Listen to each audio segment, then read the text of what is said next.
sampaikan lah ini masalah itu kenaikan harga minyak dengan itu cooking oil subsidy. Kerana from the announcement yesterday by the government, 13.7 billion is saved as a result of the reduction in subsidy. Out of this 13.7 billion, 1.5 billion is for cooking oil. So because of that, I have to link it to the issue of cooking oil.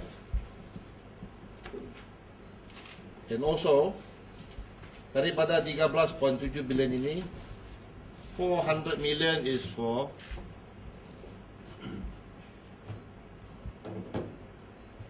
subsidizing the rice, the uniform price of rice bagi Sabah dan Sarawak. This is the special tempatan 5, 10 and 15 lah. So as we all know, the increase in the price of fuel will have an inflationary on the economy, because not just the fuel price will rise. I think in the coming weeks and months, other items will also increase in price. I can imagine immediately will be the school bus, another transport industry. Walaupun you can claim some rebate for those motorbike and 400cc below, there's still a time lapse from the time you spend to the time you claim. So that for those wage earners who are earning 600, 800 ringgit, for families who are earning less than 2,000 ringgit, they will be most definitely having problems even trying to cover the expenses on a weekly or monthly basis. The rebates will come later, so in the meantime you still have to spend, because petrol ini not like a kedai, no credit. It's not like end of month you get a salary then you pay. This one is you pay on the spot, unless you use your credit card lah. So this will have an effect, inflationary effect, and I think we all should know it's not going to be just the price of fuel. Other things will also go up in prices. We have gone through this 2 years ago lah, when the 30 cents. Kalau 30 cents pun karang kabut, what more if it's 1 ringgit and 78 cents.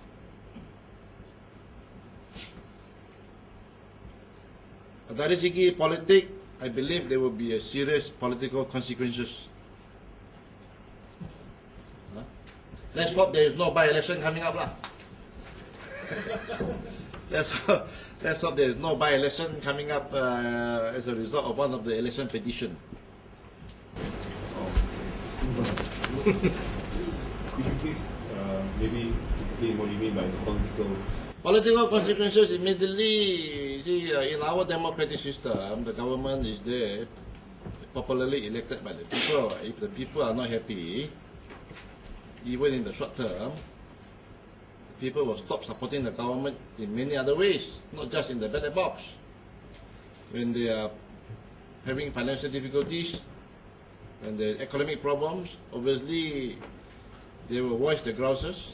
This will give pressure on the political parties, on the wakil rakyat, and also on government officers. If we begin to lose the goodwill of the people, then it becomes more difficult to govern.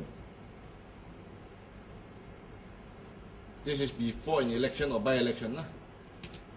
If a by-election were to come, say July, August, September, then I think this would be a major issue.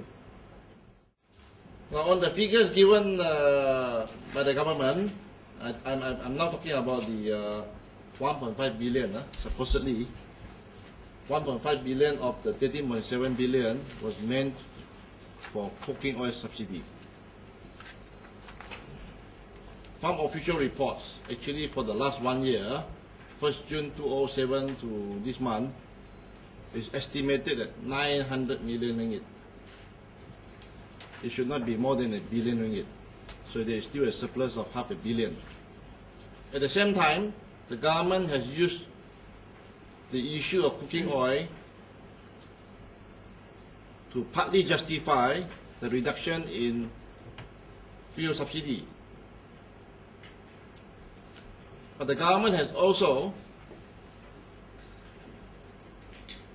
imposed the new windfall profit levy tax. Also, the reason is to pay for cooking oil subsidy. This is what I call a double claim. Using one subsidy and claim two parts. Because just the fuel subsidy will be more than enough already actually for cooking oil subsidy. So I think this has been unfair to the oil palm industry. Why do I talk about oil palm industry in Sabah? Because oil palm industry was a key sector that helped to cushion the Sabah economy during the financial crisis. At the moment, the oil palm industry is still very important for Sabah. We should not hurt this industry. Just because they are doing well, we want to take more. They already pay many other taxes. Now the 13.7 billion ringgit also talks about 400 million ringgit being used to subsidize the uniformity of price of rice in Sabah and Sarawak. This is in respect of special tempatan 5, 10 and 15. I point this out because it is important for us to see the figure that with the announcement by Bernas and confirmed by the Prime Minister, actually the extra amount that we have been paying for these three categories of rice has been 200 million ringgit a year. In other words, we have been paying more for the same rice amounting to 200 million ringgit a year for the last estimated 10 years. Although now the price is uniform and therefore we do not have to pay more, yet this disclosure of the extra amount that we have been paying is very disturbing, and we have to continue to review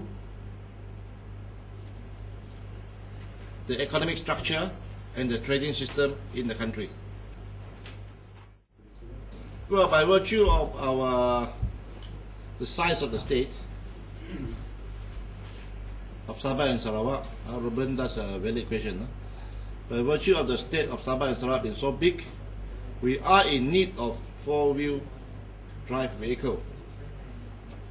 For many families, this is a necessity to travel from the smaller town to Kota Kinabalu, not just for business, but even as a private use.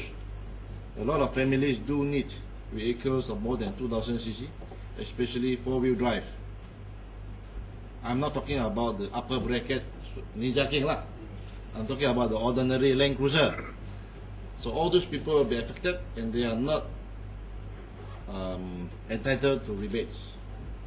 So for the state of Sabah and Sarawak, big states with very few highways, this will be a heavier burden